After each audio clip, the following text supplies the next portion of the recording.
If you'd want to turn to Gospel of John, chapter 8, and start at verse 51. Partially what drew me to this text today, not so much the actual what I'm going to read, but just the thoughts maybe I'm going to bring forth.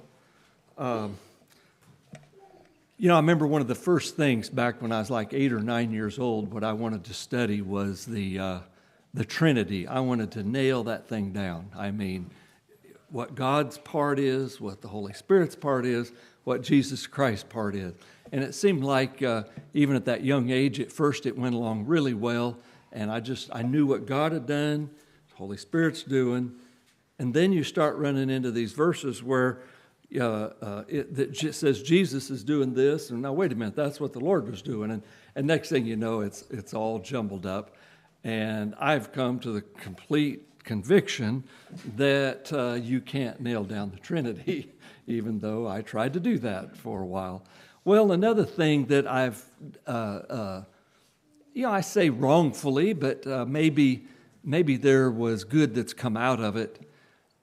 I've just struggled quite a bit to understand how Jesus is incarnate man here on earth and was still God at the same time. He is what we is our example to follow. I've used it numerous times that he's the path that we follow, especially like the aspect where he said that he came to serve and not to be served. He came to minister and not to be ministered unto. That's a great example for us to follow. And if there was anybody ever on planet Earth in all of time of mankind to be served, would be Jesus Christ. And yet he says he came to serve. And it's a great example for us.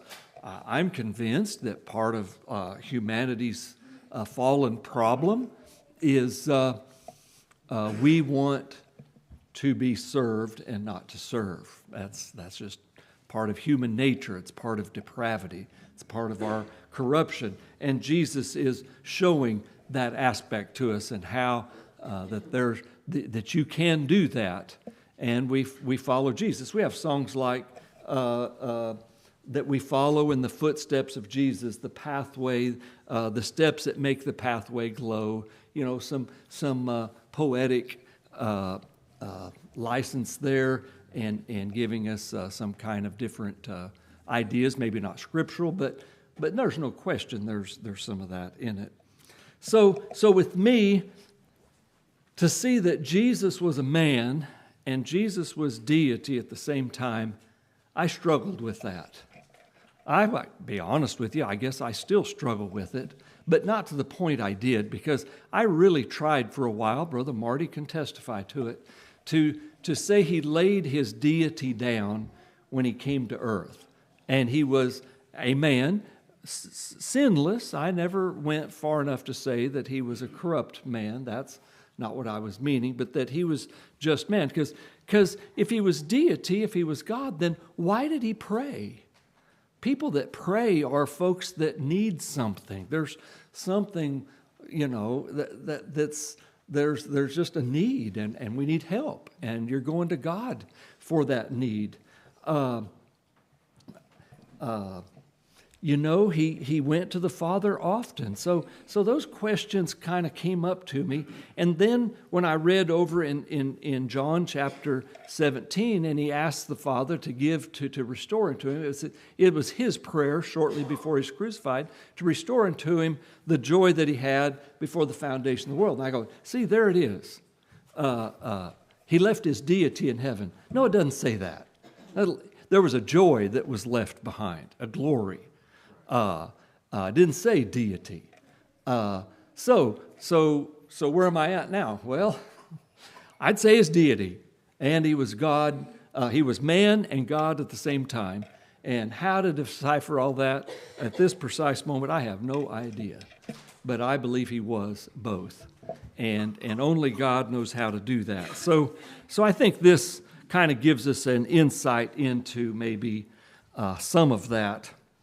So let's read here in John 8 and 51. We'll read through the end of the chapter. Verily, verily, I say unto you, if a man keep my saying, he shall never see death. Then said the Jews unto him, Now we know that thou hast a devil. Abraham is dead, and the prophets, and thou sayest, If a man keep my saying, he shall never taste death. Art thou greater than our father Abraham, which is dead, and the prophets are dead? Who makest thou thyself? Jesus answered, If I honor myself, my honor is nothing. It is my Father that honoreth me, of whom ye say that he is your God. Yet ye have not known him, but I know him. And if I should say I know him not, I shall be a liar like unto you. But I know him and keep his saying. Your father Abraham rejoiced to see my day, and he saw it and was glad. Then said the Jews unto him, Thou art not yet 50 years old, and hast thou seen Abraham? Jesus said to them, Verily, verily, I say unto you, before Abraham was, I am. Then took they up stones to cast at him, and Jesus hid himself and went out of the temple, going through the midst of them, and so passed by.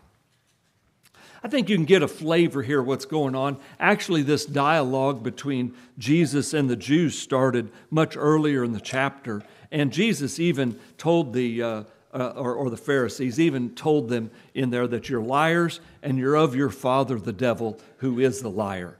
And that's some serious strong language that's happening here.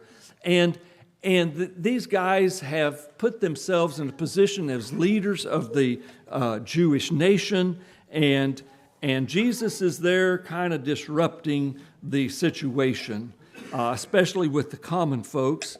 And here he is in the temple teaching, and he gets to this point in visiting with them and says, Verily, verily, I say unto you, before Abraham was, I am. Interesting language. You know what? Little bit of grammar I picked up in school. If there's a few things that I should have paid better attention to back in grammar school, I don't know if that's why that's called that or not, but back yonder in those early years, maybe I'm talking to like Jason and Sarah and Natalie and Amos. Some of the things y'all are learning in school right now of how to structure a sentence and what verbs are and nouns are and adverbs and what grammar is, learn it. It may be hard, but here I am 60-some years later wishing I'd paid attention to it. But I got it on this one a little bit because I learned that if it's a past tense in the language, it stays past tense through the whole sentence. Or I think I learned that. Am I wrong without that? I mean, am I goofed up now? Okay, I got some heads nodding saying, yes, you're right. Well, look at this. Before Abraham was, I am. That's strange language, isn't it? I mean, that in my little brain, it like twists it somehow. It's like, what? Before Abraham was. They're saying before Abraham lived, before he was conceived maybe, before he was born. Before Abraham was, I am. We just don't, that's just not talked about. Before Abraham was, I am. Abraham was like maybe in the neighborhood of 2,000 years before Jesus Christ. Of course, we read there, and the Pharisees were like a little bit before, thou art not 50 years old yet. And you're saying you knew Abraham? 50 years as opposed to 2,000 years? It's ridiculous. And they knew he's a liar. They caught him in a lie. He even said, that Abraham looked to see my day. Look, Abraham by an eye of faith saw 2,000 years in the future and saw Jesus' day. And he rejoiced and was glad. Here we are 2,000 years beyond that. And by an eye of faith, as Abraham had an eye of faith for the future, We, by an eye of faith, are looking back about the same distance. And we rejoice and see his day. Do we not? Do we not rejoice in who this man was and what he's done for us, who he is for us, the price he's paid for us? It's just wild to me. But as I've done this series on the different names of Jesus, here's another one. Jesus calls himself I am. Now, in my little world, and going back to when I was a kid, telling you a few minutes ago, and trying to nail down what the Father did, what the Holy Spirit did, and what the Son, and the categories for this, I had placed back over there, you all know where the I am came from, do you not? I mean, it's very familiar, I think, to most of us. Just a brief history of it.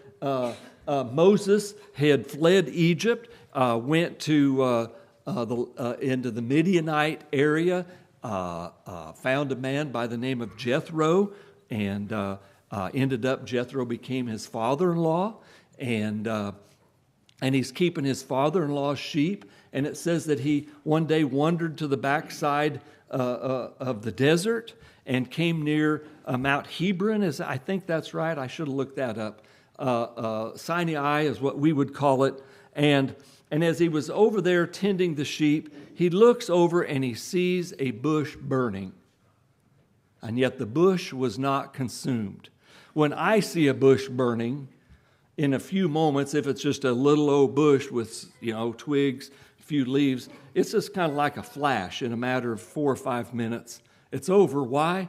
Because all of the ingredients for a fire had been met, and there was no more fuel for the fire. Yet Moses saw something, that this bush is burning, but the bush is not being consumed. In other words, the fuel, it's not converting the solid part of the cellulose fiber in that bush into carbon and gassing the rest off.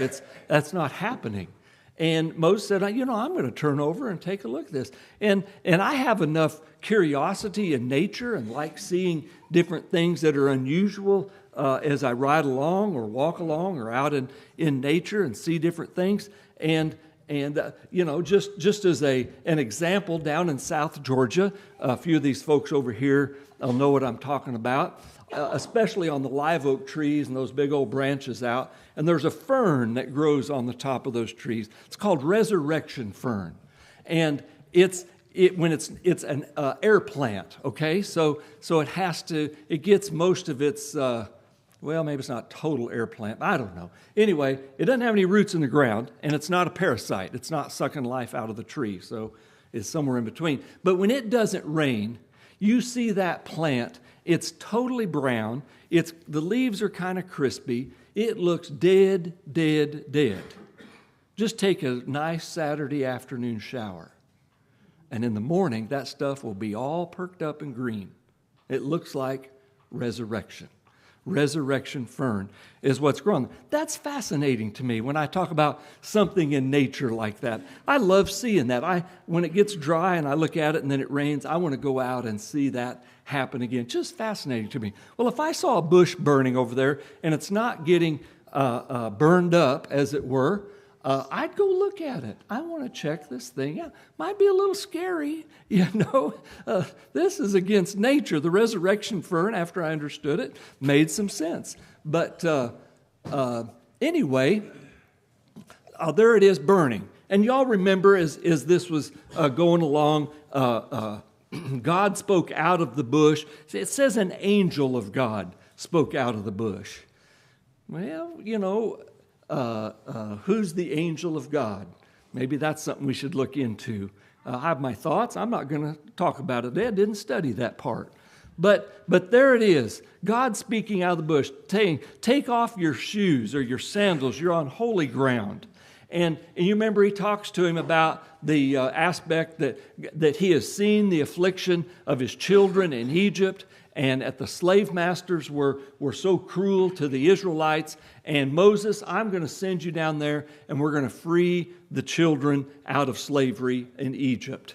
And And Moses, gets in his little way, which I'd have done 10 times worse, that he couldn't speak. And in a way of trying to get out of it, he's also saying, Lord, I don't even know your name. They're going to ask who you are, and I don't even know your name. And what's God say to him? You tell them that I am has sent you. I am that I am has sent you. Definitely says his name.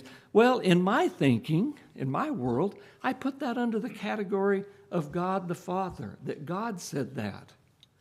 Well, as I'm doing this study, I'm surprisingly, over here in this John chapter 8, Jesus says, before Abraham was, I am. Well, was that Jesus over there? Or is this the three-in-one God? And we can connect things back and forth. I'm not going to say. I don't know. Before I did this study, I'd say it was still mostly God the Father. After the study, I guess I'm going to say I'm leaning the other direction. But I don't think it matters. Really, I don't. I thought about this aspect of it in my mind when I was categorizing the works of the Trinity. I put creation under God. But do you know what it says over in the first, what John tells us in the first chapter? Just go over there and look quick.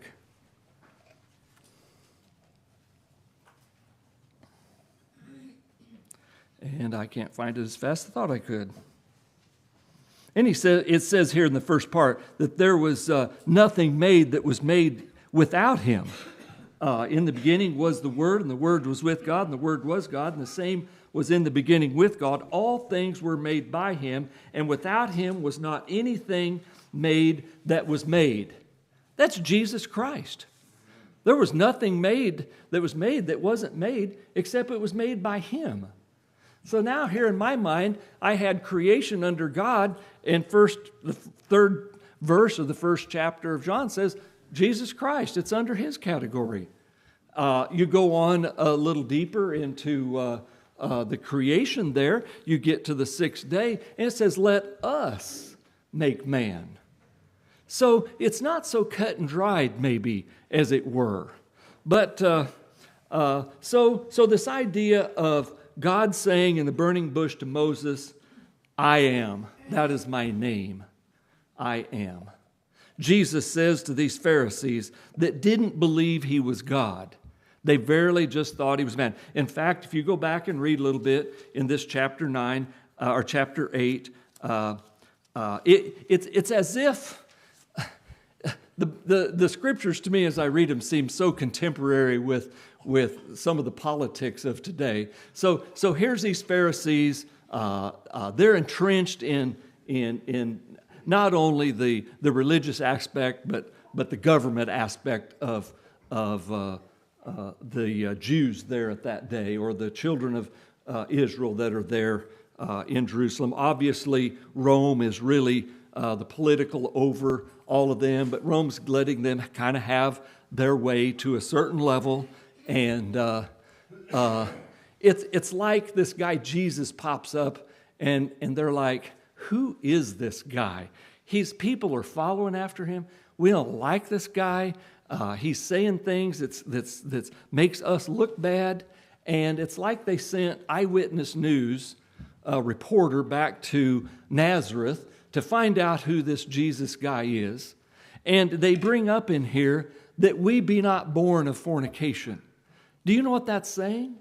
They're saying that Jesus' mother, Mary, had an adulterous affair and became pregnant with Jesus, is what they're saying. And I guess there were some people back in Nazareth that truly thought that that's what had happened, that they knew that Joseph was espoused to Mary, but that they hadn't consummated the marriage yet. They hadn't had the marriage ceremony, just the dowry was paid, but they hadn't had the ceremony, and therefore if she ends up with child, well, we got a problem here. And so apparently the Eyewitness News reporter went and found that out, came back to Jerusalem with this salacious information that this guy, Jesus, tried to cast, putting dirt on this guy and make him look. Is that not Is that not familiar with today? I mean, I'm not talking one political party to the other. I'm saying both political parties to each other in today's world. It doesn't mean it's one to the other. Both are trying to find dirt on the other one. And here it is, right here, 2,000 years ago. You know what I mean? It's interesting to me. So they're throwing this in Jesus' face. We be not born of fornication, trying to tear this man's character down. They couldn't tear down maybe what he was doing. It's a little hard to tear down some of the miracles that's going on. That he tells a man that they know has been sick in his bed for years and rise up and walk. That's a little hard to tear down. That this miracle has happened to a man that's blind and gives him blind sight, gives him eyesight. You know. So they're tearing now more at Jesus' character, and that you're a liar, and that you're born of an adulterous affair, and trying to tear him down. And Jesus, and they're like, and you claim that God is your father? I mean, this was preposterous to them. They truly did not believe this, that he, in his claim that God was his father. And he gets here and says, verily, verily, which means truly, truly. He said, I'm telling you all the truth. This is it. I say unto you, this is the truth. God, Jesus Christ, incarnate man, is saying to these folks, and I think to us, I think to me, to get the picture, even though I believe that Jesus was God, and yet I wondered about the deity aspect, this clears it all up. Before Abraham was, I am. Well, let's just take an idea of what I am is even talking about. I am. Well, here he's talking about 2,000 years ago, before Abraham, I am. What about, that was before. What about we don't have to go 2,000 years ago. What about yesterday for me? I can't say I am today about I am in yesterday. Before, let's just say before Saturday, we'll say Friday. Before Saturday, I am. No, I was over there. And what about tomorrow? I can't say I am in tomorrow because it hadn't happened yet. It will be, and it was. That's how it is for me. That's how it is for all of us. Yet here's Jesus Christ saying, 2,000 years ago, I am. It's the same. 2,000 years earlier, it's the same person. And every day, I am. Before the foundation of the world, I think we can go there. I am. There's really no time with God. It's just one eternal day. I don't understand how that works. He knows the end from the beginning. Somehow time's laid out in front of God. Here's the beginning and all the way through Adam and Eve and going all the way through to when we get to the last one that's going to be conceived in this world, and time's no more. Yet God stands back away from that and is able to view it. It's I don't, the way I kind of have it, I've got this big book at home. It's really not a book. It's about 4 foot tall, and you just unfold it, and it's about 8 foot long, and it's a timeline of the religious history of the world, and starts, at the beginning of time. The guy that did it was like in 1870 or 1890, so it isn't up to date. But I can stand back from that, and I can see. That's kind of my idea of it. I don't know. I am. There's no change. Yesterday, I was who I was. I'm different today. One, I'm a day older. I'm a day closer to dying today. You know what I mean? I ate different food this morning. It may react with me different. I'm different today than I was yesterday. Maybe I'm smarter today by learning something. I don't know than I was yesterday. But I'm not I am. I hope you get the picture. There's no change. With us, there's change. The only thing that's constant in this world is change.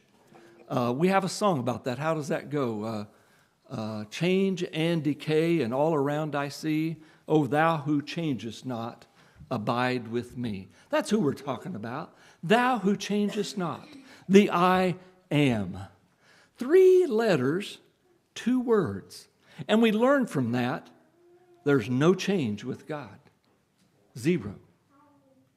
Well, I think then if we start looking a little bit deeper under this thing, if there's no change, and we keep going back, to before Abraham, we go back to creation, we go back to before creation. Well, now we're in what men call eternity past. With eternity, there's no past or future. It's just eternity. But we'll say eternity past. If he changed, if God started somewhere back yonder, there'd be a change. Would there not? There'd just be no God, and now there is a God. That'd be a change. Maybe he didn't change from that point, but I am. So I now understand it, and it's same going the other way. God will never cease to exist. There's no change with God. So the I am is no change, therefore he has to be eternal. That's the point I'm getting to. Just out of those 2 little words, 3 little letters, I understand that he changes. I am the Lord thy God, I changest not. Therefore, you sons of Jacob are not consumed. We trust in that. I mean, because we're so much change, isn't it nice to grab hold in your mind of something that's stable? And our lives are like a ship, on a sea. I love going out on the ships, what little I have out on sea, but I've never really desired a big storm to come up while I'm out there on the sea. How about you all? Do y'all want to try to do that? Go through a hurricane out on the sea? No, thank you. Not interested. I watched some of those YouTube videos, and they've got up there in the deck, and that ship dips down, and the wave is taller than the ship, and it comes up and splashes all over them. Just no thank you. And what about those guys back in the wood, the Mayflower and all that stuff coming over? No, thank you. I am not interested in that. But our lives get like that sometimes, do they not? You're just like, David talks about being overwhelmed. That's a nautical term, meaning that it's just the waters have come in, your ship's fulling, and you're sinking, overwhelmed. Do you not feel that way so many times in your life? Yet here's somebody that is no change, and he's eternal, he's constant, you can count on him. What a blessing for us to have that. He is no change, he is eternal. Well, if he's eternal and there's no change, then he has need of nothing. He needs nothing. He is self-sufficient. We are not that whatsoever. We are dependent. I couldn't wait for breakfast this morning. I was hungry when I went to bed and didn't want to fool around with it last night. Got up this morning, had some good gravy and biscuits, and I enjoyed it. And here in a little bit, I'll be hungry again. I am not self-sufficient. And if it gets a little cold, I want to turn up the heat. If it gets a little hot, turn on the air conditioner. You see what I'm saying? We are dependent people. We're dependent on everything, basically. And not only that, our universe is dependent. If it wasn't for the word of his power holding this place together, I don't think it'd stay together. Men are worried about an asteroid hitting planet Earth. Somehow, I'm not too worried about that happening. I think God knows where all the asteroids are at. I think he knows the forces that are all involved because his voice, the power of his voice is holding it all together. This universe, this time, place is held together, is dependent on the Lord. If God were to go on a vacation or go to sleep, as was suggested about those gods with Elisha back there in that day when they were cutting themselves and trying to bring fire down from heaven, and he suggested that maybe your God's gone asleep, maybe your God's gone on vacation. If our God did that, I think this planet would fall into, the universe would fall into chaos. He is self-sufficient. This time, place is not self-sufficient at all. We've learned 3 things now from this. That there's no change in the I am, that he is eternal, and he is self-sufficient. Just in those 2 little words, I am. I think it's tremendous to be able to see that. I am. And it's the same yesterday, today, and tomorrow. And for the rest of your lives. And for the rest of eternity. When we're over yonder and this planet is wiped out. And it's all over. And we're resting in the presence of the Lord forever. We're still dependent. He is still independent. He is still self-sufficient. It just gives me comfort to think about who I am. Before Abraham was, I am. So, now what do I say? This has to be deity. That's what it has to be. This is the deity side of Christ. There's aspects that's separate, and yet it's there. I have to go that route. It must be that when he's talking to these guys, he says, I am God. I am the I am. And those folks were so tied into that I am back yonder. And here was this physical man in front of them that they thought was born of an illicit relationship. And it was blasphemous to them. And they picked up stones to kill him, is what they did. And he, some people say he just became invisible, walked out. I don't think he had to do that. I think it's a little bit like Mary. You remember Mary in the garden after Jesus is resurrected, and she saw what she thought was the gardener. It's Jesus Christ. She'd walked with him for, 2 or 3 years, and yet she thought it was the gardener. Says, where have you laid him? And he said to her, Mary, and her eyes saw him and said, my Lord and my Master. So he just walked out, however it was. So this is the I am. Well, there's seven sayings in the book of John. It's interesting that this is all in the book of John. It seems like John, over the other 3 gospel writers, is trying to show us more than what the others were, that this man, Jesus Christ, is God. I think John is trying to show us that. We go back to John's writing back here.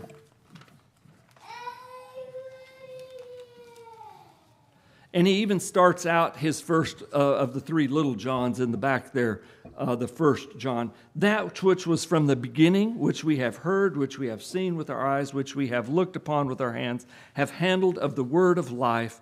For the life was manifest, and we have seen it, and we bear witness and show unto you that eternal life which was with the Father and was manifested unto us. That which we have seen and have heard declare we unto you, that ye may have fellowship with us, and truly our fellowship is with the Father and with his Son, Jesus Christ. These things write we unto you, that your joy may be full. Somehow John is more focused on Jesus Christ, not so much as the man, but as God, as the I am of who it is. And he wants us to have that understanding so that, as he said there, these things write I unto you, that your joy may be full. It is a joy to us, especially when your life is that ship that's in a hurricane, and it's being tossed to and fro. If you know who the master of the oceans is, no matter how much the oceans will rise, the master is with you in that ship. And if he says, peace be still, the trouble you're in may go away. Or the trouble you're in doesn't change a bit, but you're at peace with the trouble. It's joy to us. It's a joy to understand who this man, Jesus Christ, is. The I am. Before Abraham was, I am. Well, in John, Jesus says 7 times, I am. Besides this one, there's actually 8 times. So the other 7 are, which I won't turn to and won't even give you the verses. It's just, he says, I am the bread of life. He has food for us to eat, has nothing to do with grinding flour and putting some yeast and baking it. I am the bread of life. He sustains spiritual life. I am the bread of life. He's God. He's I am. He's deity. I am the light of the world. Has nothing to do with these lights or the sun. Yes, all of that stuff is because of Him, had not been by Him. But He's talking about in a spiritual sense, that He's the light of the world. This world is darkness. We are darkness. And ye who sometimes were darkness, Paul tells us in Ephesians, that in our human nature, our depraved nature, our corrupt nature, that it's darkness. There's no light there. There's nothing good there. Jesus says, I am the light of the world. And when you're born again, that's a part of Him, that you now have light in you. Jesus says, I am the bread of life. I am the light of the world. I am the door of the sheep. This was brought more to me, understanding this. Down at LaGrange, there's a Bible history museum, I guess you'd call it. It's no big thing. It's just done privately. It's nothing big. I've not been to the Ark, but from what pictures I've seen and talked to people, it's not magnificent like that. They've got some indoor stuff, but outside they have this little walk-through area, and this walk-through area shows different aspects, like what the tent that Abraham lived in might have looked like. I don't know. They don't know. But some idea of what maybe Abraham, as he traveled along with his donkeys and his herds or whatever, and the tent that they had put up, just kind of how that would have depicted that. And there's different aspects. They even have a pretty good-sized area there for seating, but it's kind of to give you an idea of the Roman Colosseum. But there's one there that just jumped out at me. I was thankful for it. It had a fence area, and it had, I forget, sharp sticks or something sticking out of these stones and concrete. But over here was a gap, like between those two seats, there's a gap that you can walk through. And it says that Jesus is the door. As He says here, I am the door of the sheep. In those days, there were sheepfolds. In other words, there was a corral, as it were, that we would call it. And at night, the shepherds would bring their sheep and put them in the corral to keep them safe at night from thieves and from wolves and lions, tigers, and bears. I don't know, whatever. But sometimes they had a door there, an actual gate of some sort. But my understanding is a lot of time one of the shepherds would stay there and keep the sheep in. At the same time, they were kind of the watchmen, that if something else came along, they could warn others, or could defend all of the different sheep. And here is Jesus saying, I am the door to the shepherd, to the sheep. It's our entrance to Him. He says, I am the good shepherd. He says, I am the resurrection and the life. I am the way, the truth, and the life. I am the true vine. That's Jesus talking. I am. He is God. He is deity. And I am these things. I'd like to look deeper into those things. And you'll probably hear more of those as we time progresses. And I still feel the same way. But I kind of thought after I read those that it wouldn't do any harm to think it this way. Scriptures tell us that God is love. It's His essence. Well, if He's talking about Himself, He'd say, I am love. What about mercy? His mercies. Where do you get mercy? You're going to find mercy on earth if you remove God. Maybe we need to have an exclusion here or a caveat. You take God off of this planet and His work and born again aspect and all that, just human nature here on planet Earth. And what do you have?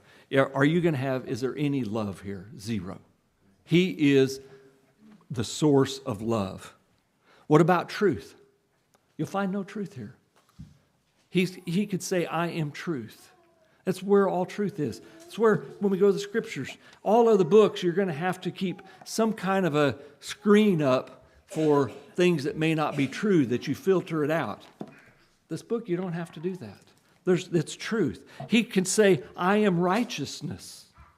He's right doing. He is righteousness. If we have any righteousness in ourselves, it has to come from Him. When we're born again, I believe that as I was born, conceived of my father and received the natural body aspects, and then also maybe some characteristics of Halbgewachs, through the years, those things I received of my father. When you're born again, we're receiving spiritual markers and identifiers. We've talked about it as faith, but there's love, joy, peace, meekness, gentleness, goodness. Those things are all from God. That's who God is. And so I could say, Jesus can say, I am just, or I am the just one. I am grace. I am mercy. It's just a beautiful in my little mind to think about, and never have before in my life. I knew the I am's statements were in the Scriptures. I knew that He told the Pharisees that at one time. But just this week, going a little bit deeper, maybe peeling back a little bit of the layers of the onion. And like I say, especially that when He said, before Abraham was, I am. It's just I see Him, here was a man, but He was showing He is God. He is deity. How all of that plays out, I can't answer it. So if you come up and ask a lot of questions, maybe I can answer one out of 20 or 30. I don't know. We'll find out if you come up that way. But I know He's God. And I know, I've never really questioned that He wasn't God. But I see it maybe a little differently, a little deeper, maybe a little more understanding that He is God. I am. Before Abraham was, I am. No change in the I am. The I am has to be eternal. The I am is self-sufficient, and therefore has to be deity in my way of thinking. God bless you all very much. Thank you for your very good attention.